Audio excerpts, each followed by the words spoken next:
टीपू बहुत खुश था क्योंकि अम्मी अब्बू ने उसे छांगा मांगा जाने की इजाजत दे दी थी। टीचर बता रही थी कि छांगा मांगा जंगल में झूले हैं, एक ट्रेन भी है और ऊंचे ऊंचे दरख्त हैं। वो सोच रहा था कि सब दोस्तों के साथ सैर करने का कितना मजा आएगा। छुपन छुपाई के लिए तो वो जगह वैसे ही बहुत अच्छी है। ये सोचते हुए रात को वो सोने के लिए लेटा तो बहुत खुश था। सोने से पहले अम्मी ने उसे नसीहत की, टीपू तुमने टीचर के साथ रहना है, दोस्तों का हाथ नहीं छोड़ना और अकेले घूमने नहीं जाना। टीपू मजे से हर सवाल के जवाब में हाँ जी कहे जा रहा था।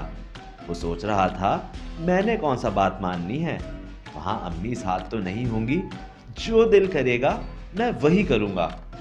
यूं सोचते सोचते उसकी आंख लग गई। टीपू की पूरी क्लास बस में सवार होकर सैर के लिए जा रही थी।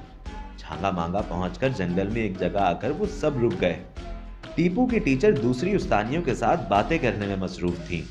मौका देखकर टीपू के चारों दोस्तों ने एक दूसरे को इशारा किया, फिर चुपके से वहां से खिसक गए। ऊंचे ऊंचे दरख्त, झाड़ियां, यहाँ छुपन छुपाई खेलने में कितना मजा आ रहा था। एक दूसरे से छुपने के लिए वो बहुत दूर निकल गए। एक जगह पर बड़े से दरख्त के पीछे छुपकर टीपू ने अपने दोस्त को आवाज दी, अहमद मुझे ढूंढ लो। लेकिन कोई जवाब नहीं मिला। फिर उसने आवाज लगाई, सलमान मुझे ढूंढ लो। दोबारा भी कोई आवाज ना आई तो टीपू घबरा गया। उसने दरख्त के पीछे से झांक कर देखा तो वहां कोई भी मौजूद नहीं था। वो डर के मारे चिल्लाने लगा, टीचर टीचर।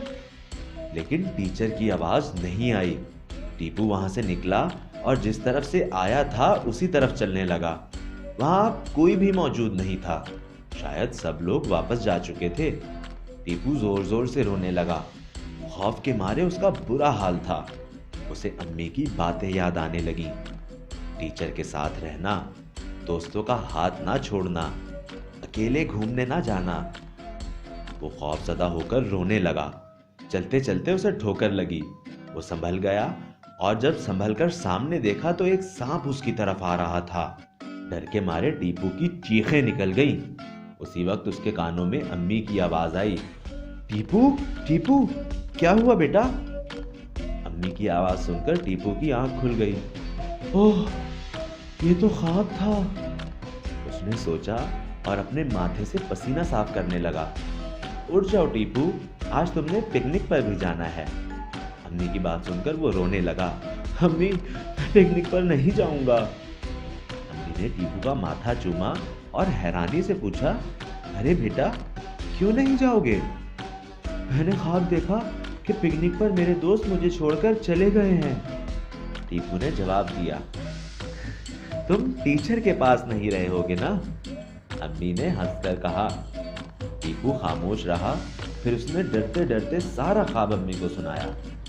अम्मी ने प्यार से उसे गले लगा लिया, कहने लगी, मैंने तुम्हें कहा था ना कि टीचर के साथ रहना। तुम पिकनिक पर जरूर जाओ, लेकिन याद रखना जैसा ख्वाब में किया वैसा मत करना। जो बच्चे बड़ों की बात नहीं मानते वो परेशानी उठाते हैं। टीपू ने कुछ सोचा और फिर पुरअज़्म लहजे में बोला, अम्मी अब मैं हमेशा आपकी बात पर अमल करूंगा। शाबाश बेटा, अम्मी ने प्यार से कहा और टीपू की तैयारी में मदद करने लगी।